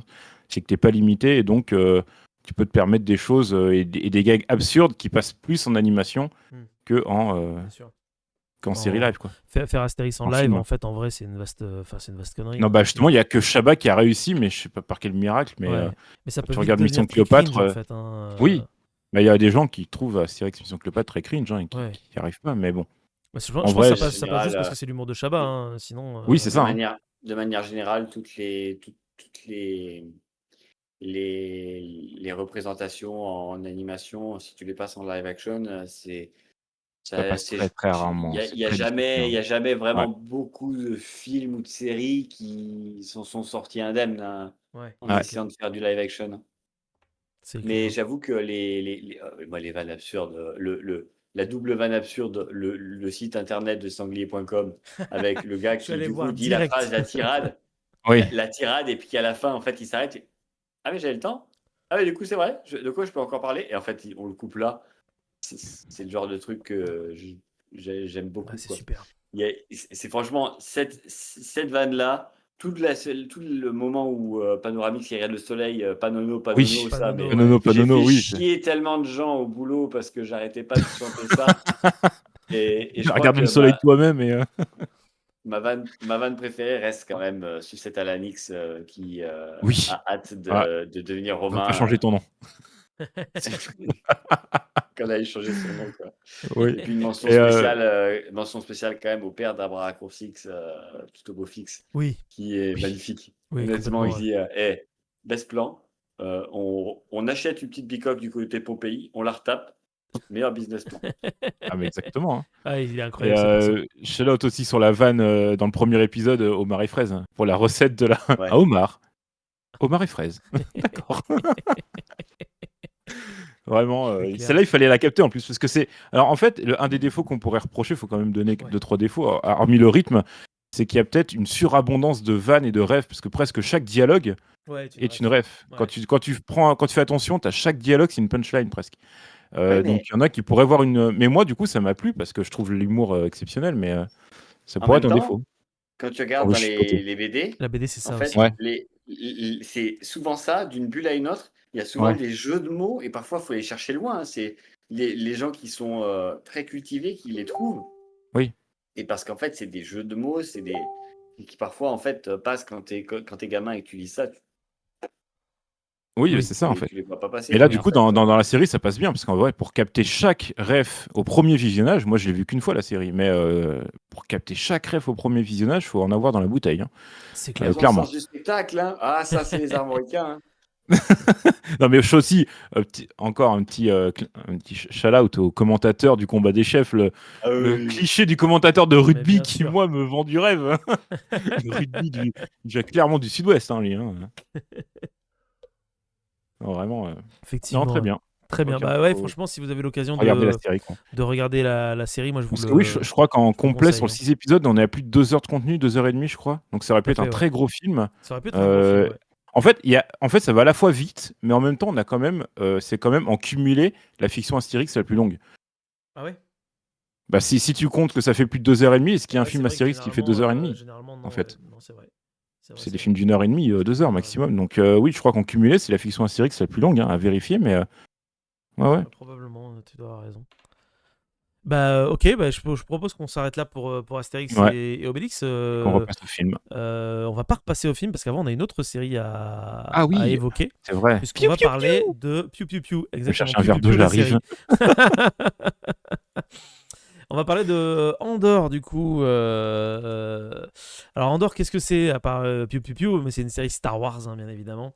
C'est un préquel de Rogue One qui était lui-même un préquel de Star Wars 4, Un Nouvel Espoir. Et ça se passe 5 ans avant du coup Rogue One, et ça revient sur la vie de Cassian Andor, l'un des protagonistes du film Rogue One. Et voilà, c'est une série qui est super. Alors, avant de dire pourquoi elle est super, on va revoir un petit peu le cast. C'est été créé par Tony Gilroy, qui est la personne qui a plus ou moins sauvé Rogue One parce que le montage premier de Rogue One n'était pas incroyable et du coup c'est lui qui a été appelé par Kathleen Kennedy pour sauver un peu le schmilblick et suite à ça du coup elle lui a proposé de faire ce qu'il voulait dans l'univers de Star Wars et lui il a décidé de faire ça. Donc il a rappelé Diego Luna qui joue Cassian Andor, il a fait venir aussi Kyle Soller dans le rôle de Cyril Karn, Adria pardon, Arona, je sais pas comment on prononce son nom, je suis désolé, qui joue Big Scarlin, Geneviève O'Reilly qui joue Mot Monta qui reprend ce rôle encore une fois. On a aussi bien évidemment Stellan Skarsgård dans le rôle de Luten Rael et enfin Elisabeth Dulot pour un premier rôle à la télévision dans le rôle de Cléa Marquis. Il y a aussi plein d'autres personnages, bien évidemment, on va pas tous les citer parce que c'est quand même une série de 2 saisons de 24 épisodes au total. Alors qu'est-ce que ça raconte du coup Andor? J'aurais envie de simplifier ça un petit peu à outrance, mais en gros Andor ça raconte comment est-ce que le fascisme arrive à se mettre en place dans un état, que les gens finissent par trouver ça normal. Et comment tu en viens en tant que citoyen à arrêter de trouver ça normal, et puis ensuite comment est-ce que tu en viens à résister face à un état totalitaire, qu'est-ce qui va te pousser à faire ça. Et c'est en ça que cette série, elle est fantastique, c'est qu'en fait, ça aurait pu ne pas être une série Star Wars, ça aurait pu être une série de n'importe quoi, puisque sa thématique n'est pas Star Wars, sa thématique, c'est la montée de l'extrême droite, et comment est-ce qu'on s'oppose à la montée de l'extrême droite. Et en ça, je pense que c'est une série d'utilité pratiquement publique, et elle a simplement été maquillée avec le lore de Star Wars. Donc vous l'avez compris, moi j'ai vraiment surkiffé cette série, je la trouve incroyable. Et toi, Raph, est-ce que tu as bien aimé Andorre? Ce que j'ai bien aimé en Andorre, c'est vraiment la montée crescendo et ne pas avoir véritablement le sentiment qu'un épisode est là pour faire du remplissage. Mm. Mais aussi parce qu'elle est servie par des acteurs qui sont quand même assez bons. Oui, il y a des moments qui sont très marrants, hein, et il y a des moments qui sont beaucoup plus sérieux. Ce que j'ai surtout aimé, c'est le jeu de Steven Stellan Skarsgård. Stellan. Stellan Les noms. Skarsgård. Stellan Skarsgård, qui moi je trouve Un excellent acteur. Hein. c'est celui qui carry la série, meilleur second rôle de la série. Et la profondeur des pitchs, des discours, des punchlines parfois. T'as tellement de monologues dans cette série qui sont extrêmement bien écrits. Hein. Voilà, c'est. Puis comme on l'a vu ensemble, on a déjà discuté, hein, mais on Oui, fait oui. part aussi avec Clément. Des fois, quand on regardait un épisode, t'as qu'une envie, c'est de sortir de chez toi et te rebeller contre tout le système. C'est clair. T'as juste envie d'être rebelle de cœur, quoi. C'est ça. Mais c'est en ça, je trouve que l'écriture de cette série, j'ai du mal à voir des défauts d'écriture dans cette série. Je trouve vraiment qu'elle se tient de A jusqu'à Z sans aucun problème. Il y a un seul truc qui, moi, me frustre beaucoup, c'est que le plan de base, à la base, c'était 5 saisons où on remonterait jusqu'à Rogue One. Et au final, ils n'ont pas pu parce que coupure budgétaire de la part du nouveau PDG de Disney. Et du coup, c'est que 2 saisons. Et la deuxième saison a plus ou moins 4 saisons en une seule saison. Donc, tu as 3 épisodes qui remontent d'année en année, le plan initial. Et, et à la fois, c'est chouette parce que je trouve que malgré cette contrainte, ils arrivent à s'en sortir avec brio. Mais malheureusement, moi, je me sens un peu frustré parce que j'aurais bien pris 5 saisons de ça, quoi. Alors après, est-ce que la qualité aurait été au rendez-vous tout le temps pendant 5 saisons? Peut-être pas. Mais j'aurais vraiment bien aimé imaginer ce que ça aurait pu donner quand même malgré tout. Tous les aspects qui auraient pu être traités dans cette série. Je pense que ça aurait pu être assez incroyable. La réalisation aussi est extrêmement belle. Hein. Souvent, c'est des plans très léchés. C'est tourné en extérieur. En fait, c'est une réalisation de cinéma sur une série télé. Et de la part de Disney, ça fait du bien parce que les dernières séries Star Wars sont quand même bien nulles à chier. En tout cas, je trouve. Et là, on a vraiment quelque chose. En mon sens, j'ai l'impression que Andor parvient à traiter le sujet qu'avait vraiment envie de traiter George Lucas avec Star Wars, en fait. Parce qu'à la base, Star Wars est censé normalement parler justement de comment est-ce qu'un autorité totalitaire arrive à se mettre en place. Il arrive à le faire. Les films le font, mais assez maladroitement, finalement, en réalité. Hein, La prélogie. même si je les adore. Et là, Andor arrive à le faire avec le bon ton, avec le ton juste, avec des personnages qui sont profondément humains. Rien n'est laissé au hasard. Tout est calé, tout est calibré. Et ça en fait une série qui traite extrêmement bien de son sujet. Euh, et rien que ça, c'est très chouette. Puis t'as des scènes qui sont incroyables. Puis si vous voulez un argument pour aller voir Andorre, c'est que c'est quand même une série Star Wars où tu vois pour la première fois des Français dans l'espace, dans l'univers de Star Wars. Et je trouve ça très très rigolo. Voilà, t'as une planète peuplée de Français. Et c'est assez cocasse, je trouve, de voir comment on est perçu, encore une fois, de la part des, des producteurs américains. Je suis Donc voilà, d'accord. Et oui. des gens qui font des vêtements dans une ville qui s'apparente à un Fort Vauban. Oui, c'est ça, exactement. Ouais. Et habillés comme dans les années 40. Et qui font des grèves tout le temps. C'est ça le pire. Et ça, c'est très chouette. Est-ce qu'ils ont tort finalement Ah non, ils ont pas tort. Hein. Le but, c'est de montrer la rébellion. Et la rébellion commence souvent dans la rue, en fait. Hein. D'ailleurs, dans la première saison, tout le concept, c'est t'es pas vraiment dans l'espace, t'es que sur une planète. Et c'est une planète d'ouvriers prolétaires. Et ça te montre comment est-ce qu'ils vont être oppressés par le système et qu'est-ce qui va les emmener à les pousser petit à petit à aller dans la rue et à se rebeller en fait contre ce système qui les Et du oppresse. coup, dans la saison 1, il y a cette thématique, elle est aussi abordée exactement la même chose dans la prison avec Andy Serkis. Et Tout à fait, ouais. pareil, le mec, Ouais. il arrive dans la prison, ils sont tous aliénés par le système de la prison, et ils arrivent à les faire se rebeller. Ouais, tout à J'ai fait. vu Ouais. que la saison 1, mais Ah oui, t'as vu la la 1 quand saison même. 2, Ouais. oui, oui, oui, oui, et j'avais adoré. Ça m'avait vraiment réconcilié avec les séries Star Wars de l'époque. Ah ouais, franchement, mais Parce que, en fait, à part Andor et peut-être le Mandalorian saison 1 et 2, j'ai rien vu de Star Wars en série. Oui, parce qu'en fait, en Parce vrai, que juste les pitchs et les images que je voyais et donne les pas envie. retours me donnaient pas envie, quoi. Et ben, je te confirme qu'il faut pas les regarder. The Acolyte, ce que je vois qu'ils ont complètement mais foutu en l'air le lore The des. Acolyte, c'est du délire. Hein. À la limite, les scènes pour une fois, il y a des combats au sabre potables, mais sinon, le reste, Oui, c'est à voilà, chier. Hein. mais. Ouais. Non, mais Andorre est vraiment bien. Et si t'as Ouais. aimé la première saison, Clément, il faut que tu regardes la deuxième parce que Ah oui, oui. déjà, ça clôture. Juste, Et c'est ouais. rigolo de clôturer avec Rogue One aussi, du coup. C'est très chouette. J'avais vu d'ailleurs quelqu'un qui avait refait un montage de la fin de Rogue One.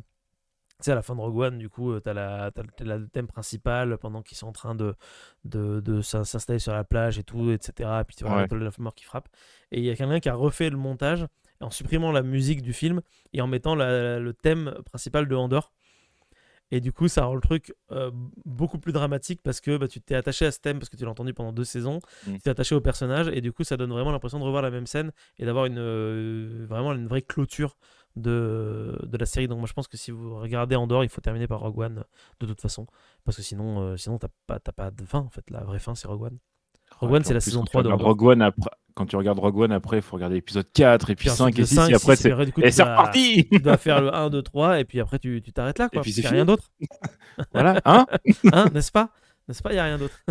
N'est-ce À la, pas? à la limite, tu peux lire la trilogie de Throne, qui est le vrai Voilà, où tu 7, peux 8, lire 9, mais voilà. La tu peux lire croisade des du comics Jedi Fou. légendes. La croisade noire du Jedi Fou, exactement, qui est ce qu'aurait dû être la dernière trilogie, mais dans notre Ouais, univers, il c'est en George a été Lucas qui avait décidé écrit autrement. ça. C'est Timothy Zahn, ouais, qui avait écrit ça avec l'accord Mm. de George Lucas. Je me rends compte que j'ai pas du tout mis la bande-annonce de Andorre, si, je l'avais mis. Peut-être qu'elle a pas, elle a pas. Ah oui, Elle a non, pas c'est vrai que bougé, j'avais je crois. pas. C'est pas très grave. Enfin bref, voilà, donc regardez Ouais. Andorre. Je sais pas si tu veux revenir sur quelque chose, Raph, de ton côté. Pas obligé. Hein.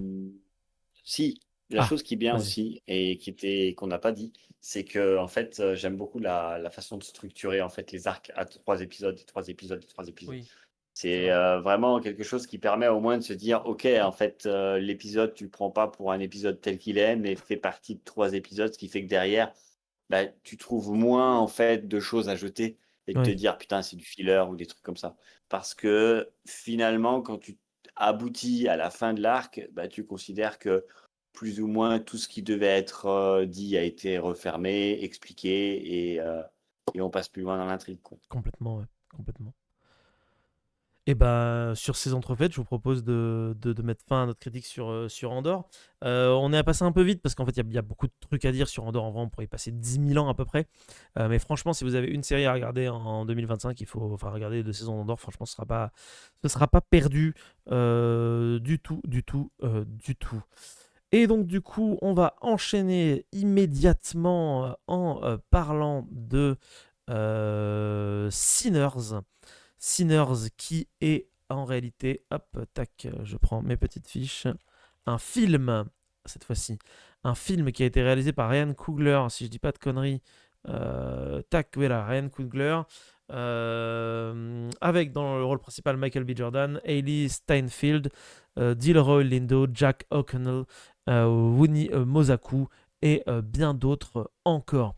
Sinners, c'est un film qui raconte l'histoire de 2 frères jumeaux, donc joués par Michael B. Jordan, qui eh bien, sont de retour de Chicago en Louisiane et veulent ouvrir un bar dansant de jazz et de blues. Pour ça, du coup, ils vont recruter plusieurs musiciens, dont d'ailleurs leur cousin, euh, qui est un excellent, excellent, excellent guitariste. Euh, et donc, du coup, ils vont faire la première un soir pour faire un gros concert. Ça va être top giga cool. Mais ce que ces différents protagonistes ignorent, c'est qu'en réalité, lorsque la musique est jouée suffisamment bien, elle peut créer une sorte de rupture dans le continuum espace-temps et faire revenir les âmes des gens du passé, mais aussi les âmes des gens du futur. Et cela a tendance à attirer les forces du mal, comme par exemple, pourquoi pas, un vampire irlandais du 4e siècle. Dit comme ça. Voilà. Et donc voilà, c'est un film de vampire en gros, hein. Voilà, c'est un vampire qui va essayer de s'incruster à une soirée pour essayer de bouffer tout le monde. Toi, t'as vu Sinners du coup, Clément? Ouais. Ouais, ça t'a plu ou pas?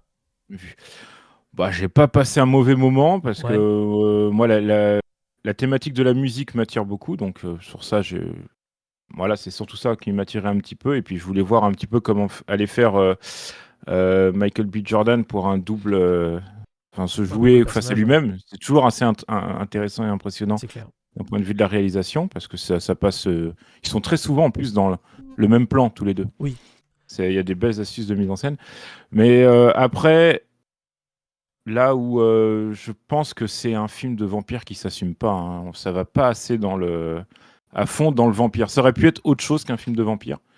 Ouais. Je pense que j'ai capté quelques références on pourra en parler après si tu veux, mais il y a une référence à un bluesman états-unien, justement, afro-américain, du Oui, début du XXe comment il siècle, s'appelle Robert Johnson. Robert Johnson, ouais, tout à fait. C'est clairement une référence, puisque alors pour nos auditeurs et auditrices, c'est un bluesman du début du XXe siècle qui, d'après la légende, bien sûr, c'est une légende, hein, a donné son âme au diable pour jouer du blues. Tout à fait. Donc c'est clairement une référence au petit cousin Au petit du cousin, tout à fait, truc, qui est le qui vrai héros finalement d'ailleurs du devient film en même fait. finalement pote avec les vampires quand on voit la fin, finalement. Finalement. Mais voilà, Il fait sinon je gaffe, trouve tout que ça. le côté vampire, il va pas assez loin. Ça va aussi un petit peu dans des gros sabots, tu vois, en mode, t'as les méchants vampires irlandais qui font une musique de blanc, qui vont aller essayer de bouffer tout un club Un club d'Afro-Américains qui font du blues. d'Afro-Américains, ouais. Donc t'as la country versus le blues. Ouais.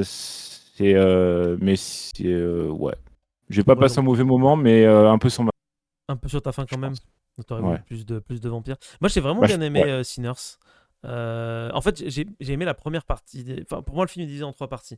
T'as une partie un peu style mafia au début, recrutement. Ouais, ça j'ai beaucoup aimé. Une Ouais. deuxième partie blues et une troisième partie miam miam. Moi, c'est la dernière partie que j'ai moins aimé. Mais j'ai vraiment aimé la partie recrutement, qui était très chouette, très musicale, très cool. La deuxième partie, moi, je l'ai bien aimé quand le vampire rôde autour sans attaquer autour du Oui, bâtiment parce qu'il parce peut qu'ils pas, il ils peut pas partent attaquer. ils ont pris le parti pris de la légende du vampire qui doit demander l'autorisation Tout à de fait. rentrer dans le bâtiment. Ça, c'est un truc Et moi, qui existe dans tout, certaines mythologies. Ouais. tout ce jeu du chat et de la souris, je l'ai vraiment beaucoup, beaucoup, beaucoup, beaucoup Oui, apprécié. J'ai trouvé ça, ça, c'était j'ai trouvé ça sympa. très, très cool, très sympa. Et puis, je trouve que l'acteur qui joue le vampire est très, il a un côté, il dégage un côté très cool. à jouer la scène où il joue de la country devant les mecs en disant regardez, nous aussi on fait de la musique, et elle me fait mourir de rire. Il y a beaucoup d'humour, je trouve, dans ce film-là. Et ce que j'ai bien aimé, c'est qu'il n'est pas rentré dans la facilité du. Parce que la bande-annonce donnait un peu cette impression, justement, que c'était un peu une métaphore des blancs versus les Ah, noirs, moi, où en gros, je l'ai ils vont beaucoup les manger ressenti et ça, tout. justement. Je Et l'ai je l'ai beaucoup ressenti, mais et moi, après, je peut-être l'ai que. pas tant ressenti que ça parce que Ouais, je trouve que le vampire irlandais a un.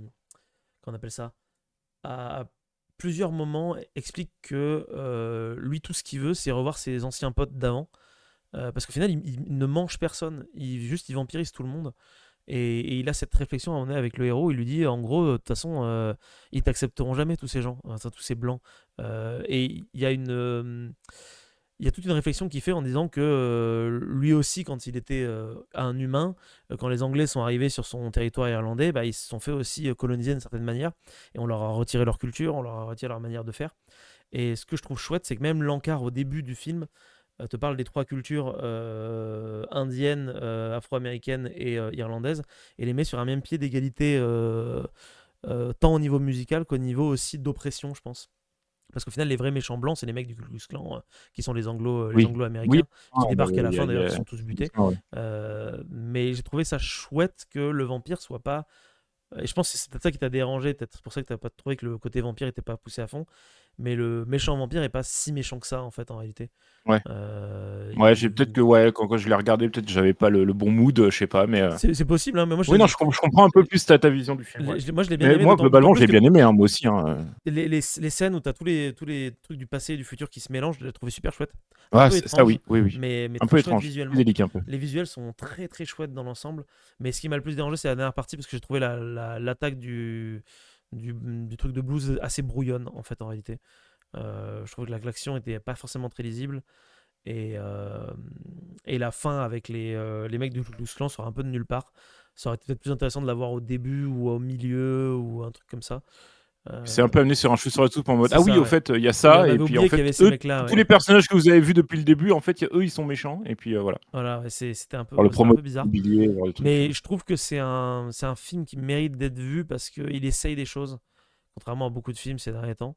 Euh, et si on aime la musique, je pense que c'est un film qu'il faut regarder parce que toute la bande originale, elle est incroyable. C'est Ah, mélange de la blues, musique est très bien. de jazz, de musique country, de musique irlandaise. J'adore la scène où le vampire fait un bœuf avec tous ses potes vampires autour de la baraque. Je la trouve excellente. Même un petit défaut quand même, c'est les chasseurs de primes, enfin les chasseurs de vampires natifs américains. Tu les vois au début, tu les vois plus jamais. Et ça, je trouve ça dommage parce Ouais. qu'ils pétaient la classe, quoi. Ouais, puis ils avaient aussi du coup des infos sur le lore des vampires, et C'est ça, puis ouais. ils étaient au courant. Ça aurait pu être Ça aurait pu intéressant être de. intéressant. Donc c'est pour ça que Ouais. je suis assez d'accord. Il y a C'est une pour ça petite que je suis un peu frustration au frustré, niveau ouais, des. parce qu'ils vont pas assez loin dans le Le délire côté vampire. vampiresque est vraiment mis de Ouais. côté au profit Ouais. d'un truc musical en fait en réalité. Oui. Mais c'est vrai que je l'ai vu avec deux autres personnes. Du coup, je l'ai vu avec Franck, que vous connaissez sur cette chaîne, et une personne qui s'appelle Quentin. Et Franck est comme moi, il a beaucoup apprécié. Mais Quentin, il s'est retrouvé très désabusé parce qu'il a eu l'impression de voir trois films en un film de vampire, un film de comédie musicale et un film de gangster. Et du coup, ça peut être un peu perturbant. Surtout quand vous connaissez pas forcément les codes des vampires, parce que Quentin ne connaissait pas le code des vampires. Donc il n'a pas compris pourquoi est-ce que le vampire attaquait pas depuis le début. Parce que c'est vrai qu'à aucun moment c'est expliqué qu'il ne peut pas rentrer. Il y a juste une phrase, je crois, au bout de 30 minutes où ils disent ah oui, il peut pas rentrer parce que c'est un vampire. Mais tout le début, si t'as pas le code, tu te dis mais pourquoi est-ce qu'il attaque pas le mec, quoi. Surtout qu'en plus, c'est un parti pris scénaristique parce que t'es pas obligé. Dans les Oui, t'es pas créatures obligé de mettre ça en mythologiques, tu place. choisis les règles que tu veux utiliser Ouais, pour ta créature. Tu vas piocher dans les règles d'un peu toutes les mythologies qui ont existé. tout à fait, ouais. Mais bon, bref, du coup, si vous voulez regarder Sinners, Mm. franchement, vous pouvez le regarder parce que bah, c'est quand même assez chouette. Ça a été réalisé par Ryan Coogler, qui est la personne qui a réalisé Black Panther. Et d'ailleurs, Michael B. Jordan joue aussi dans Black Panther. Ouais, Et il c'est joue le assez méchant. rigolo parce qu'on va pouvoir parler du dernier Marvel qui est sorti en date, à savoir Thunderbolt. Alors, Oui. Thunderbolt, tu l'as vu toi, Clément? Je me souviens plus. Non, Non, par tu l'as contre, pas du vu, coup, hein. je connais Tu bien co- le Marvel tu Cinematic connais le Universe et je concept, connais les personnages. tu Donc, connais les personnages, effectivement. De toute façon, on va aller vite sur Thunderbolt parce qu'il n'y a pas grand chose à en dire, hein. Donc, ça a été réalisé par Jack Schreier, qui est un mec que je ne connais pas du tout. C'est le 36e film de l'univers cinématographique Marvel et le dernier de la phase 5. Tu vois, on parlait de Mission Impossible tout à l'heure. Mission Impossible, depuis les années 90, il y a eu 8 films. Marvel, depuis les Ouais. années 2010, il y a eu 36 films. Enfin, tu vois, il y a un rapport quand même. Sans compter les séries, quoi. Voilà, sans compter les séries et tout le bordel. Et donc, du coup, Thunderbolt, c'est plus ou moins le Suicide Squad de chez Marvel, où tu vas avoir plusieurs persos qui vont revenir, qui sont un peu les misfits de l'univers, avec du coup la deuxième Black Widow, Bucky Barnes, US Agent, le Red Guardian, le Phantom, Taskmaster et un nouveau personnage que l'on appelle Sentry. Et en gros, tout le concept du film, c'est plus ou moins ces mecs-là, ils sont embauchés par la CIA pour faire des saloperies, et en fait, la CIA veut se débarrasser d'eux, donc en gros, ils vont les payer pour se buter les uns avec les autres. Sauf qu'au lieu de le faire, ils vont essayer de s'allier pour eh bien essayer de se venger, etc. Mais dans le lot, t'as un mec qui s'appelle Sentry, qui est un gars qui est un peu bizarre, et qui veut rien du tout, mais la méchante, plus ou moins la méchante de la CIA, va se rendre compte qu'il a un énorme potentiel et va vouloir l'utiliser pour devenir le nouveau Superman de l'univers Marvel. Et ça va foutre le bordel. Alors du coup, film bateau, film très très nul, est-ce qu'il faut le regarder ou pas? Agréablement surpris par Thunderbolt. Et alors il est pas incroyable, hein, m'enlevez pas ce que j'ai dit, mais ça fait depuis bien 5 ans que les films Marvel sont très très nuls. Et c'est la première fois depuis longtemps qu'un film Marvel a un propos. Parce que c'est un film qui parle de la dépression et de la difficulté à sortir de la dépression. Alors bien sûr, c'est pas bien fait non plus, mais c'est quand même fait, c'est quand même assez louable de tenter un truc comme ça. Donc franchement, s'il y a un film Marvel à regarder depuis ces 5 dernières années, ce sera pas Captain America 4, ce sera pas Hawkeye, ce sera pas Ant-Man et la Guêpe. Moi, je pense que c'est plutôt celui-là qu'il faut regarder parce que les personnages sont sympathiques, les acteurs jouent bien, le propos est sympa. Donc voilà, je pense si vous voulez un dimanche soir essayer de regarder un truc sympatoche qui essaie de vous raconter quelque chose, vous pouvez regarder Thunderbolt. Allez pas le voir au cinéma, de toute façon il passe plus, parce que les images sont pas non plus incroyables, bien que tu as quand même quelques tentatives de réalisation qui le font sortir du lot. Donc pour moi c'est un film qui tente des choses, et ça faisait longtemps qu'on n'avait pas vu ça chez Marvel. Vous avez vu, c'était court. Ouais. Mais si tu veux, je peux Vas-y, rebondir un vas-y, tout rebondis si tu petit veux. peu parce que justement, moi, ce qui m'intéressait, enfin, genre j'ai vu aussi tous les bons retours sur le film. Moi, ce qui m'intéressait le plus, c'était le personnage de Sentry quand j'ai entendu que ça allait être un des personnages un des protagonistes. Je sais pas s'il l'affronte ou quoi, mais c'est Sentry. Moi, alors, c'est un personnage qui est pas connu, hein, surtout que je crois qu'il a même pas été teasé de la MCU Non, avant. du tout, ouais. Non, parce que Sentry, c'est quand même un personnage d'un niveau Superman en fait, hein, dans l'univers Marvel à la base. Oui, c'est le Superman de Marvel. Oui, c'est une sorte de Superman. Là, j'en ai profité pour récupérer, si vous voulez lire du Sentry, il faut lire World War Hulk, du coup. Et en fait, et là-dedans, bah, t'as du Sentry versus Hulk et ça s'envoie des grosses patates. Pour moi, à la base, Sentry, c'est ça, quoi. Donc, je sais pas comment il est amené dans le film. Je peux dire 2 mots sur le personnage de Sentry, Vas-y, comment tu hein, l'as si tu trouvé veux. dans le film. Non, mais toi, justement, Ah, moi, comment tu l'as pardon. trouvé ouais. Dans le film, en Sans fait, trop spoiler, tu vois, mais je vais essayer de pas trop spoiler, mais dans le film, il est amené comme étant une expérience du ouais. gouvernement pour créer un être surhumain. Et en fait, ce qui est rigolo, c'est que, bon, ça se voit à 2000 lieues à la ronde, hein, mais il a une double personnalité. Ouais, c'est ce que j'avais cru Et voir, c'est un justement ça personnage qui est Void, intéressant, là. c'est que, en fait, il n'a pas vraiment une double personnalité, c'est juste qu'il est dépressif. Et quand sa dépression prend le dessus, il devient le Void. Du coup, un mec qui a plus envie de vivre et qui considère que le monde est inutile et que ça va pas, quoi. Et du coup, ils vont l'affronter, mais ils vont pas l'affronter comme on affronterait un méchant. En gros, pour l'affronter, ils vont essayer d'utiliser le pouvoir de l'amour, plus ou moins. Et Ouais, du non, coup, mais ça change c'est des ça qui est Marvel, du chouette, coup, ça c'est à change un peu. contre-pied par rapport à un Marvel. Et en fait, du coup, ils vont C'est voyager, ils vont plus ouais. ou moins voyager dans sa tête pour essayer de comprendre pourquoi il est en dépression et essayer de lui faire comprendre qu'en fait, en vrai, la vie, ça vaut le coup d'être vécu. Et c'est intéressant parce que chaque personnage du film est lui-même en dépression pour une raison quelconque, et en fait, ensemble, ils arrivent à s'en sortir en essayant de s'entraider mutuellement. Ça Ouais, c'est un s'appelle peu le genre de Thunderbolt, mais film ça aurait pu ouais, s'appeler ouais. Black Widow 2 en fait, hein, parce que le personnage principal, c'est clairement la deuxième Black Ouais, Widow, ouais. mais les autres sont un peu plus secondaires. Mais le film est intéressant sur ça, sur son propos, je trouve, malgré tout. C'est Voilà. un peu le film qui te rappelle qu'il faut que tu prennes rendez-vous chez le psy, quoi. Voilà, c'est ça, c'est le film où tu te dis ah oui, c'est vrai, ça fait longtemps que j'ai pas vu ma psy. Ah putain, merde, faut que je fasse Exactement, ça tout la à semaine fait. prochaine. Alors que le film suivant, lui, te donne pas envie d'aller voir un psy Ah oui, c'est vrai, j'avais oublié. parce qu'on va terminer sur waouh, regardez un vaisseau spatial. On va terminer en parlant de Predator. Alors vous allez me dire mais quoi? Mais il y a un Predator qui est sorti. Et bien tout à fait, puisque on a un film d'animation Predator qui est sorti sur Disney+, hein, puisque voilà, c'est le concept. Parce que maintenant Predator appartient à Disney, rappelons-le. Je sais pas trop si c'est une bonne chose ou pas. Alors, c'est un film d'animation qui aurait pu être une série d'animation pour le coup, parce que moi d'ailleurs je pensais que c'était une série vu que ça se passe à plusieurs époques. Mm. En gros, tu as plus ou moins des prédateurs qui veulent aller buter des humains. Donc, tu as un premier prédateur qui va essayer d'aller buter des vikings, un deuxième qui va essayer d'aller buter des samouraïs, un dernier qui va essayer Samouraï. d'aller se faire des avions, et enfin, en dernier, je vous spoil pas ce qui va se passer pour la fin, puisque tout ça est bien évidemment lié. L'animation, elle est étrange. J'ai trouvé saccadée, pas forcément aboutie tout le temps pour tout. Le scénario est assez bateau, pas Il incroyable. n'y a pas de scénario Il concret. n'y a pas de scénario, voilà. Il y a pas de scénario. Euh, Bon, après, c'est du Predator, mais ouais. Ouais, dans l'ensemble, c'est oubliable. En fait, j'avais même oublié l'existence de ce film assez rapidement.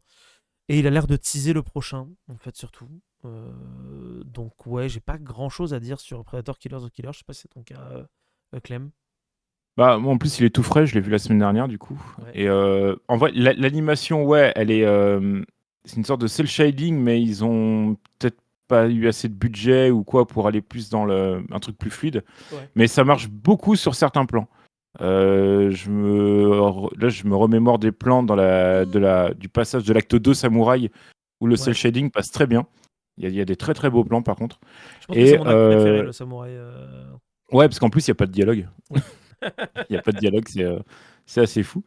Tu vois, en fait, c'est ça que j'ai trouvé ça marrant, c'est qu'ils ont. Moi, je l'ai vu en VO. Ils ont pris le parti pris de faire parler les Nordiques en anglais, mais les Japonais, ils parlent pas anglais. Oui, j'ai trouvé ça tellement débile. D'autant Oui, plus que ils dans auraient la, pu aller dans, dans jusqu'au la bout du concept, dernière tu vois. partie, la nordique parle en Oui, nordique. Donc, oui. pourquoi t'as pas juste fait parler les gens en danois, quoi? Enfin, ça aurait été. Ouais, ils Enfin, auraient pu. Hein. Mais bon, bref, ça c'est moi, la partie que j'ai pas moins grave aimée, c'est parce les que Vikings, hein. J'ai trouvé vraiment ouais, c'était complètement du absurde. Assassin's Creed Valhalla, mais Oui, oui. voilà, c'est ça. Ouais. Con. Genre, la meuf, elle a 2 boucliers, elle tabasse les mecs avec ses boucliers comme ça, en faisant des bons. Enfin, je veux dire, Je pense qu'il y avait d'autres trucs à faire pour affronter un Viking. c'est clair. Enfin, Il y avait d'autres pouvais. trucs à D'autant faire. plus que je vous renvoie vers notre critique sur Prey, mais dans Prey, la gestion des populations comanches était extrêmement bien faite et extrêmement réaliste. Ouais. Et c'est dommage tout d'un coup là, d'aller s'enfoncer dans le cliché, genre les Vikings, et on aime C'est boire dans les l'inverse. crânes de nos ennemis. C'est vraiment dommage. Tu disais, Raph, pardon? En vrai, dans Prey, il me semble que les natifs sont très fidèles, Bah sont oui, très justement, ouais. bien. Mais à l'inverse, les colons, c'est quelque chose. Hein. Les colons étaient, ouais, les colons français, hein, rappelons-le, parce que les méchants sont des Français Après, dans ouais, Prey. c'est vrai. Avec cet accent à couper au couteau quand Ça. tu l'as vu au ciné. Mais ouais, après, tu vois, j'ai pas forcément passé un mauvais moment, mais je pense que c'est, bah, encore une fois, un peu comme pour Astérix, au final, hein, je vais rebondir sur la même chose. Le fait que ce soit de l'animation, je me sens moins floué Oui, que si j'avais vu ça dans un film qui aurait coûté 300 millions de c'est dollars, clair. tu vois. C'est clair. Ça aurait été un Là, film, tu vois, ça aurait été scandale. c'est un petit bonbon d'animation, voilà, qui passe. C'était Voilà. sympatoche, en Après, fait. la fin, elle vaut rien, parce que de toute façon, tu sais que les personnages n'ont aucune chance. On va pas Oui, spoiler la je fin, vois mais pas, ils n'ont je vois pas littéralement pourquoi. aucune chance. Ils ont perdu. Hein, Sauf si tu les vois dans le prochain film qui sera à la fin de l'année. Ouais, enfin bon, normalement, quand tu vois, bon, je sais pas si on peut spoiler ou pas, mais Bon, allez, normalement, ils sont spoilons. morts dans Comme 20 ça, minutes. j'utilise mon jingle spoil. Ton, Donc, ton jingle, yes, alors, let's attends, go. tac, tac, tac, tac, tac. Il est où le jingle? Tu nous donnes le top. Voilà, hop, génial. Le jingle spoil est bon. Hop. Ok, Vas-y. bah en gros, à la fin, quand tu vois le petit américain et le samouraï qui partent aux commandes d'un vaisseau Ah oui, mais ça, Predator c'est n'importe et quoi. qu'il y a une armada derrière eux qui les poursuit, dans 20 minutes, ils sont finito. C'est-à-dire, Oui. le mec, il peut pas. Enfin, je veux bien que la suspension d'incrédulité, on l'ait de temps en temps. Il Oui, la faut faut pas être d'ailleurs seul pour ce ce monde. film. Hein. Il la faut souvent, Oui, mais souvent, pour la souvent, fin, non. souvent, ouais. Il la faut pour. Assez Elle marche plus à la régulièrement. fin. Ouais, pour la fin, ça marche pas. Mais en plus, à la fin, du coup, maintenant qu'on peut spoiler, c'est canon à Prey, puisqu'on voit le personnage de Prey qui, du coup, s'est Voilà, c'est fait ça, capturé. Parce que en gros, du coup, on peut spoiler Oui, un bah, peu spoilons vite fait le le sujet, peu de ouais. scénario qu'il y a. Le Predator, un peu comme dans le premier film, en fait, hein, il va essayer de chasser un guerrier puissant. C'est ça. Et donc, il vient à 3 époques différentes. Le guerrier qui a gagné contre le Predator, ou la guerrière, se fait en gros enlever par les Predators pour servir, je sais pas de quoi, Des de rituels un recherche peu, scientifique. ouais. Voilà, donc à la fin, on voit le personnage de Prey, puisque du coup, Bah, vu qu'elle a vaincu elle le a gagné Predator. Elle a gagné, donc elle a été Exactement. enlevée hors champ, du coup. Ce qui Donc ça, d'ailleurs, je sais pas normalement, il si devrait y avoir c'était... Schwarzy dans ces trucs de congélation carbonique, Ouais, puisqu'il normalement, a on gagné. devrait voir Schwarzy, hein, puisqu'il a gagné. Ouais. Et j'imagine Moi, je m'attendais à voir plutôt un alien, un xénomorphe à la fin. Oui, oui, ça Je aurait été m'attendais chouette. à voir un clin d'œil à un xénomorphe. Mais Mais du bon. coup, est-ce que c'est un retcon ou c'est... Parce que je connais pas du tout le lore des Predators dans les comics Bah, les comics, je les connais ou pas, mais ailleurs. par contre, ce que je sais, c'est que j'ai l'impression que ils vont quand même essayer de remixer ça avec Alien, parce que dans la bande-annonce du prochain film, t'as un androïde comme dans Alien. D'accord, ouais, parce que de De toute la façon, voler je en crois Newtanie, que donc du c'est... coup, ça veut Oui, dire oui, parce que que ils vont les, mixer tout les ça avec Aliens Alien. vs Predators sont canons à l'univers Alien, hein. Ça, Bah, à ils la sont base, canons oui, dans mais le le... problème, c'est Ça a été que retcon. le problème, c'est C'était... que dans Prometheus et Alien Covenant, bah, les aliens sont créés dans Prometheus et Alien Covenant, donc c'est-à-dire que tu peux pas en avoir avant. Donc franchement, la Ouais. série de Scott a foutu la merde dans la chronologie. Mais ça, c'est une autre histoire, ça n'est pas le sujet. Mais je suis C'est quand curieux on du coup fera du un DTDR prochain. Alien. Ouais, il faudra le faire un jour. Je serais curieux du prochain film parce qu'apparemment, le protagoniste, ce sera pas un humain contre un prédateur, ce sera un prédateur tout court qui apparemment va Oui, essayer de prouver sa valeur auprès de son clan en allant chasser une proie. Donc je sais pas trop comment ça va se goupiller. Mais il y a ça, j'ai je suis vu assez curieux. des avis dithyrambiques sur le design du Predator du film. Oui, les gens aiment pas, je crois, hein, de manière générale. Ouais. Et il trouve le design du Predator woke. On vous laissera seul juge de cette information. Et nous, je pense qu'on est, on On est, va se terminer sur cette, on va terminer sur cette phrase, cette information. cette information. J'ai l'impression qu'on a parlé de tout ce dont on voulait parler. Donc moi, je voulais Ouais. surtout vous remercier, messieurs, d'être venus ce soir pour parler de plein de trucs. Merci Clément d'avoir apporté ton expertise. Merci à toi, Raph, d'avoir fait l'effort de te déplacer pour parler un petit peu de Expédition 33 d'Astérix et de Andorre, bien évidemment. Dans tous les cas, n'hésitez Plaisir. pas à partager cet épisode. Dites-nous si vous êtes d'accord avec nous ou si vous n'êtes pas d'accord avec nous. Comme ça, on en débat dans les commentaires. Et on vous dit à dans 6 mois pour le prochain coup critique. Ils vont durer de plus en plus longtemps vu qu'on va avoir tellement de Exactement, tout trucs à à fait. rattraper. Non, mais on essaiera d'en faire en septembre pour les sorties de l'été. Ça me semble pas mal. D'ailleurs, Allez. je crois que c'est cet été d'ailleurs la série Alien, donc je Tout à pense qu'on fait. va C'est pouvoir en vrai parler à ce moment-là. on va effectivement Et la pouvoir parler série de Hulu. un petit peu de tout ça. Dans tous les cas, on vous Ouais. fait des gros bisous et on vous dit à très très vite. Petite information, on a un JDR qui sort à partir de jeudi toutes les semaines sur la chaîne JDR. Sur Twitch, on a l'ami Franck qui fait également un JDR avec toi d'ailleurs Clément Ouais. en joueur tous les mercredis soir vers 20h, 20h30. Donc n'hésitez pas à aller y faire un tour. Il y a plein de contenu pendant l'été. Voilà, donc c'est vachement chouette. C'est vachement chouette quand même tout ça. Donc sur ce, on vous fait des gros bisous et on vous applaudit bien fort. Merci à toutes et à tous. Ciao, ciao. Ciao.